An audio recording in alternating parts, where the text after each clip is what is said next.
You know the voice, and you know the sound of his music. From Shaft to South Park, he's been entertaining us for over 40 years. And during that time, he's become a cultural icon, and he's even been crowned king. Hello, I'm Ernie Manouse. Coming up next on InnerVIEWS, our conversation with Oscar and Grammy Award winner Isaac Hayes.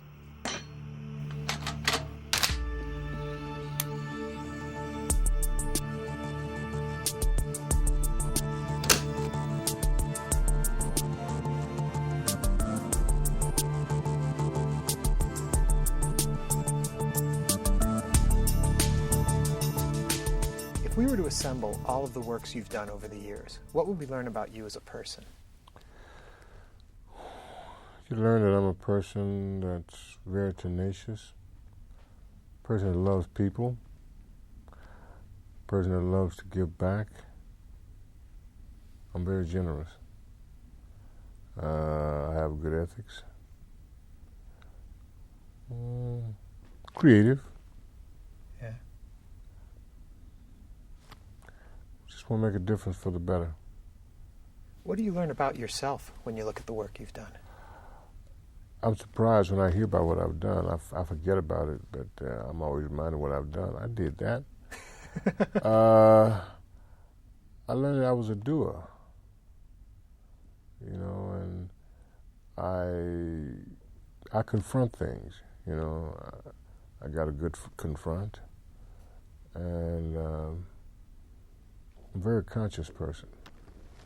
What do you say to kids that come to you and say, well, you got money, you got it easy and all of that, and they say, we've got it tough, we're living down here. How do you explain to them what they can do? I tell them, you don't know what tough is until you've gone through what I've gone through. I tell them, you guys got it made. You have advantages. I didn't have any advantages. I had to make mine. And when I tell my kids, they say, you did that? Yeah, I did that in order to survive. I used to go to school hungry and come back home hungry. And I still learn on an empty stomach. You need nutrition to learn, but I had to do what I had to do. And I didn't accept my condition. Sometimes you go in agreement with your condition, you never get out of that jam, So I always knew that was something up ahead better for me. Mm-hmm. If I could just get to, just like when I learned to jog, I would count the utility poles. I got to get to that fifth pole down there. When I get there, I made that. Okay, I'm going to go 5 more. That's how I did it. So you do it, a little at a time, and just keep persevering, keep moving. Was there a game plan in the beginning? No. The original thing was just to survive, because I had to. As I began to progress, I first started thinking about a game. Like, I'm going to do this way. I'm going to do this way. But the first thing is survive. When you almost orphaned, like my mother died when I was a year and a half, and my father split, and I was left with a half sister, my grandparents, and they raised us. And then my grandfather died when I was around 11 years old. Before he died, I was homeless because we had to split up. We had to live in different places. And I wound up with a guy that he was a drunk and he was thrown in jail, so I had nowhere to live. So I slept in parked cars and things like that. Fortunately, it was in the summertime. Yeah. So that's how I survived. There's a story I heard about you in high school and that you left. You walked out and it was done. Yeah, I left, not that I wanted to, but I was so humiliated. When you reach puberty and you start noticing girls, and I realized I didn't wear what the other guys were wearing. I had holes in my shoes and patches and all this kind of thing. Oh, I left out of humiliation. I was doing great in school, and I was smart, and I didn't want to leave, but I just couldn't go anywhere else. I just dropped out of school. And fortunately, a delegation of teachers came to my house and told my grandmother, Miss Wade, Isaac hadn't been to school in 6 weeks. She looked at me, and that look she gave me, oh, God, wait till they leave. I said, I'm going to get it now. But they said, this young man has too much to offer. We don't want to lose him. So we're going to put something together and try to help him survive, and we're going to give him some clothes and things like that. So they put together some clothes. The funny thing about it is my guidance counselor, Mrs. Harvey, her husband stood about 6'6". Imagine the Scarecrow, you know, because his clothes were so big for me. I had to roll the sleeves up and had to put newspaper in the toes of the shoes so they stay on my feet. But I wore the hand-me-downs, but I stayed in school. And when a talent contest came up, I wanted to be in it. And I showed up in the auditorium that Friday when they were, not Friday, late afternoon when they were auditioning. And I walked up, what you want to do? I want to sing. She said, what you going to sing? I said, I want to sing Nat King Cole's song, Looking Back. All right, I didn't know the keys, anything. This is the kind of place. I said, I'll follow you. Start singing. He found my key. I started singing. And, you know, in the auditorium, people milling around and blah, blah. When I started singing, they stopped. They started looking at me. And when I finished, everybody, yeah! Teacher around me said, little boy, you're going to be in the show. You're going to be in the show tomorrow. You're gonna be... So she saved me for last. Yeah. And she gave all this little speech and introduced me. And so I started singing. And I remember when I gone picking cotton, it was old wino.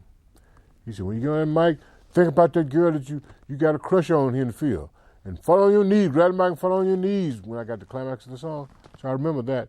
And so when I got the climax of the song in the bridge, I fell on my knees. They went crazy. Was it the voice we're familiar with today? Yeah. So this little guy was... It changed after puberty. You'd be real high like a Vienna Boys Choir member. But it went down. And it was heavy. And so when I won, and when I won, the girl said, oh, give me your autograph. Come and have lunch with us. When they say have lunch with us, food. But they were pretty too, you know. Yeah. And so then I wanted to be a doctor at first, you know.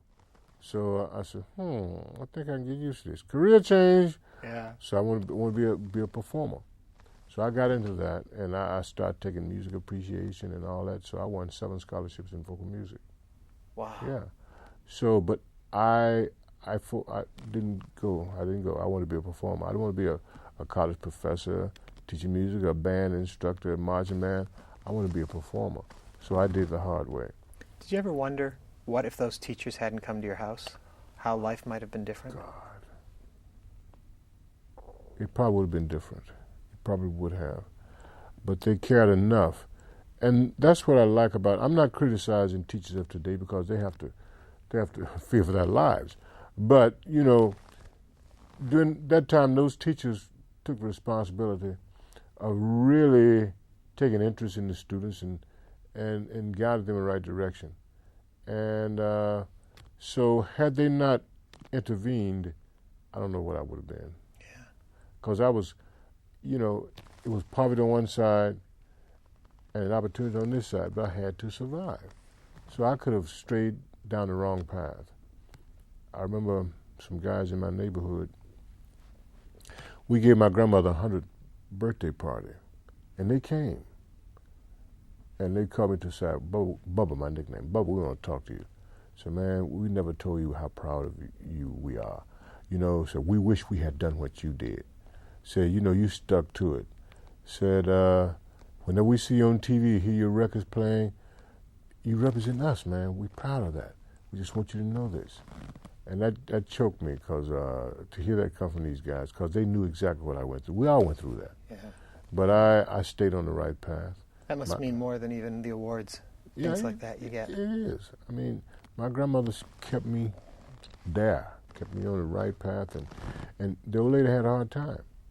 She used to wash clothes for the neighborhood and people in the neighborhood, and she used to make me go to the cotton fields and pick cotton and chop cotton and all that, but I didn't get it at first. And I said, I'm going to go to cotton field. But I realized it was a work ethic that was developing. You know, I had a good work ethic because the way she raised me, and I'm glad she did that. And so much so that I kept praying that Lord kept her alive until I had an opportunity to thank her, really thank her like she should be. So that's why when I was nominated for an Oscar, a lot of guys said, man, I know you're going to take a fine babe with you. No, I'm taking my grandmother. She's going to be my date. So I took her, And I won in the category, one of the categories I was nominated in. And when I won, I dedicated it to her. I gave it to her in front of me. I had a chance to take her in front of millions of people and honor her. And that was a big thing for me. Yeah. There's a point in your life, all the success, and then financially that fell out, which makes me wonder, is it harder to have no money or to have money and lose it and have none? Well, it's good. It's good to have money, just like it's better to love and lost and never loved at all. Yeah. So it's good to have it, to experience that. And in retrospect, I realized the wrong things that I did. I trusted the wrong people, and I had a lot of wrong people around me. I learned. So I lost, but I didn't lose my spirit, because I realized that I came from nothing. So I can start all over again. So I did that. Yeah. Some people jump off a roof or something. No, I'm not going to do that, because it's all material things anyway. So you can create more. Do you think in the industry it's harder to come back or to get there originally? So, you've had a remarkable return. You're probably as popular today as in your heyday. Well, once again, it depends on, like your karate instructor would say, indomitable spirit. You just hang in there. Yeah. And since I did it first, I can do it again. It's all material. You still have your talent, and you made more contacts along the way, and that reminds me that when I talk to younger people, don't burn any bridges. Don't do that, because you might meet those guys on the way back down. Right. I learned from that. So I'm more relaxed now, because I've been there, done that. Yeah. So it's no big deal anymore, but it's exciting to do things. And that's why I want to put back, because somebody had to reach out and help me. And I always tell them to pass it along and think about the hoods from which you came, and think about the kids and help them with education. That's the key thing, education. Yeah. And that's what I put a lot of emphasis on that. And I put a lot of emphasis on health as well. Right. Mm-hmm. Let me ask you a little bit career-wise, and I want to go to that. All of the rest of the works that you're doing, and also the fact that you're a king, which, Your Highness. Mm-hmm. My question would be, as far as creating things, do you see yourself as a performer or a composer in the musical industry? Both. Do they change, though? Do they change? You have to. You're always creating. Sometimes performing, you don't feel up to it. You're tired. Physically, you might have laryngitis or something like that. But you can always find creativity in everything. Just look around you. Just listen. Listen to conversations. Inspiration is all around you. Ideas are floating all around. So you can always create. And I'm having to learn to write down something. Oh, that's a good title. Write down, because the title will explain where the lyrics will go. Mm-hmm. So, I guess maybe I'm more of a creator than a performer, maybe. Yeah. When you're working on music, mm-hmm. do you hear the music or do you find the music when you're working through it? How does that work? I hear it. Sometimes when I'm writing something, I can hear it in its entirety. I wrote a Christmas song once called So Glad You Were Born. I wrote it on Christmas Eve night, and I was sitting by the piano, looking out the window, and looking over the city. It was quiet. And I said, wow, just think tomorrow morning the kids are going to wake up and they'll be running to see what Santa Claus bought them. I said, but they're celebrating the birth of Christ. I said, just think, had he not been born, what chaos would we be living in now? I said, I'm so glad he was born. Bing, idea, so glad you were born.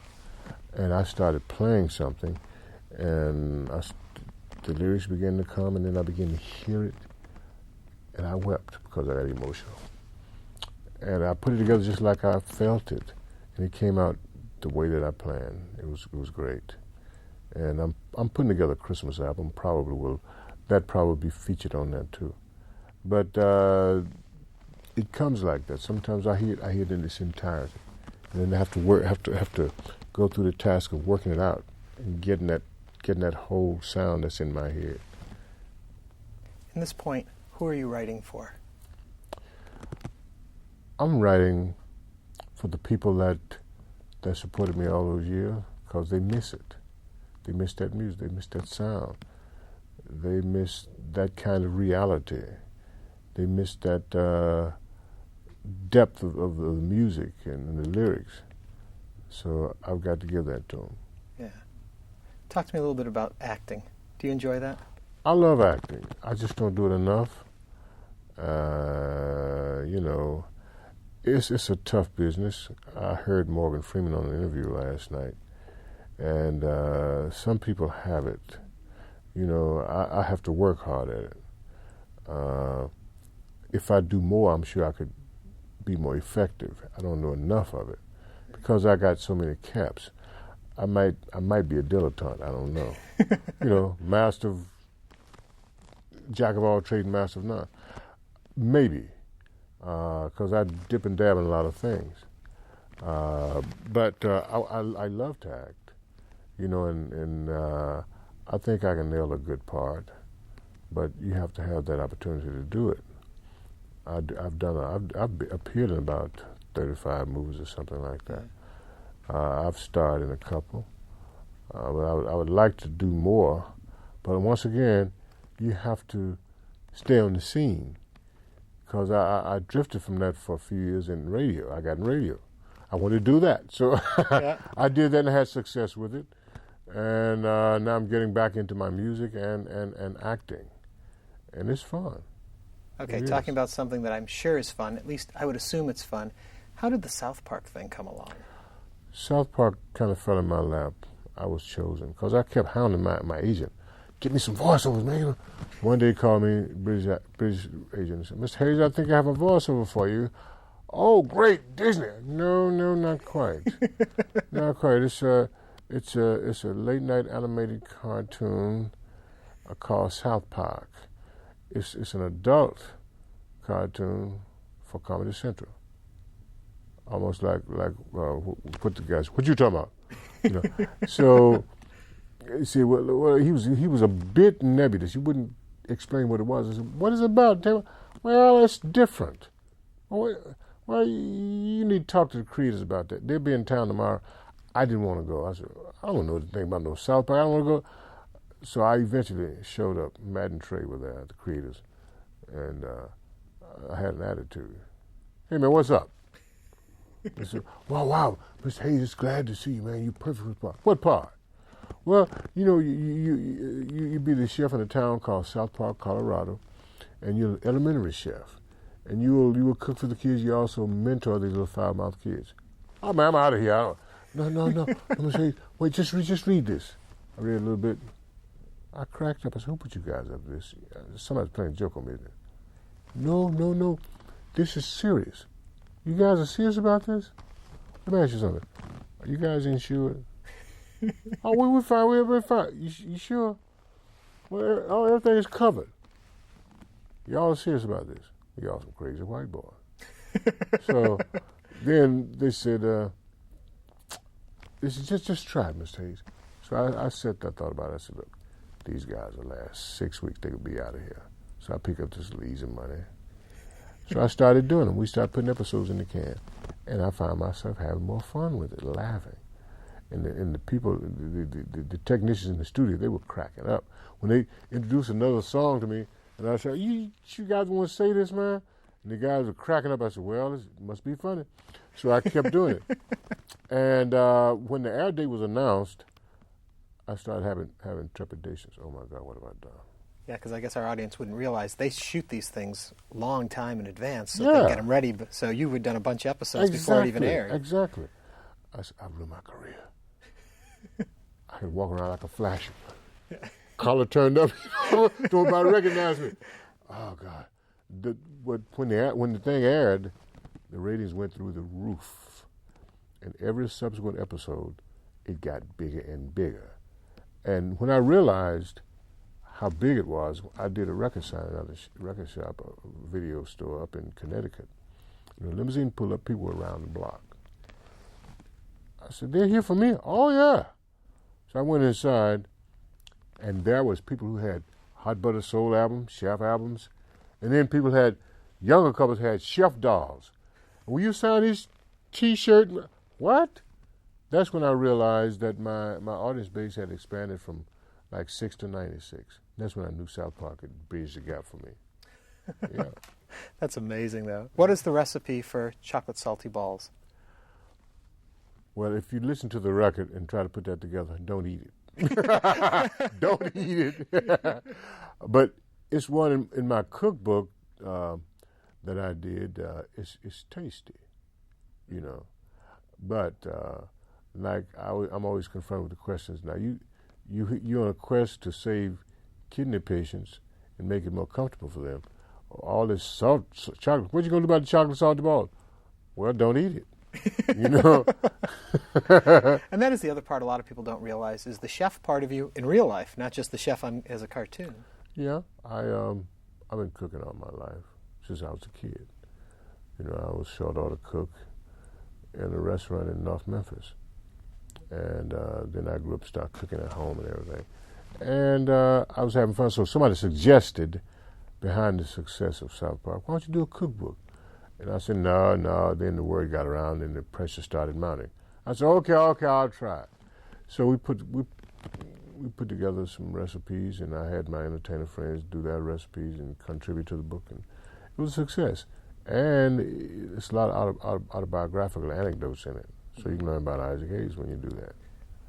And then you've got another book that you're out there with.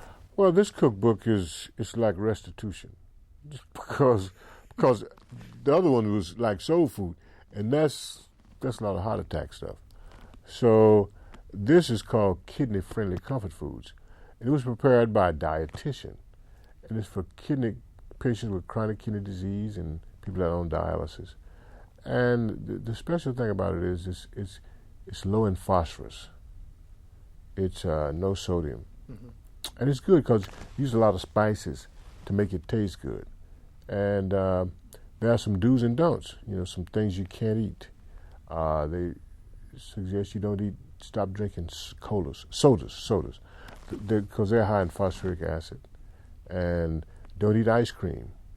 Eat sorbet. And don't use cream. Use non-creamer, you know, non-dairy. And you got good tasting breakfast foods, you got good tasting entrees, you got good tasting desserts. And, you know, because I have a personal reason for getting involved in this, because I lost my father, my grandfather, from hypertension, resulted in kidney failure, diabetes, heart disease, and I lost a good friend, Barry White, because of kidney failure.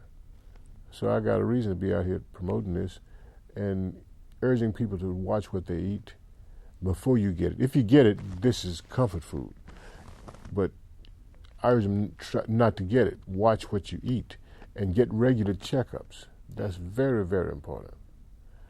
So, and then there's a medicine you can take, you know, if you have kidney disease, and this medicine will absorb the phosphorus that's in your stomach. You have to take it when you eat, because if it gets in your bloodstream, you got phosphorus, high counts of phosphorus, and it's getting in your bloodstream. That's dangerous when you have kidney disease. So this medicine will absorb it before it gets there. Well, let me ask you real quick, as we're running out of time, because I mentioned it earlier. You're a king. You can mention that in 2 minutes. Nene Kateo Kansi I. I was installed in Ghana, West Africa, and it was an honor to be, you know, installed in the land of your ancestry. And I was so keyed out. I went on, you know, I looked around the place and I saw kids, schools, and stuff like that. So I knew they needed education. So I built a school there in 2000, and we provide study technology. We provide computer technology as well as health education. And that's in putting back. Mm-hmm. So on this side of the pond, I support literacy, period, and music education for kids who can ill afford it, because we need more live music. We do. That ensures that the art will continue. Mm-hmm. So those are the things that I do. I'm working on a kids book, a series of kids book. It's called The Adventures of Uncle Bubba. So I do a lot of stuff. Yeah. You know, but the main thing is putting back and helping people. Yeah. Do you think people remember that today, or are we too self-absorbed? You think they would? Well, you know, I don't care as long as I win one soul. Yeah. You know, because they might influence somebody else the right way. So I'll do that. I've made my mark. You know, people recognize my music. They recognize me. So it's not an ego thing. I just want to help. I want to help people. Well, thank you very much for taking the time to sit down with us. A pleasure to have you here. All right. Isaac Hayes. Thank you.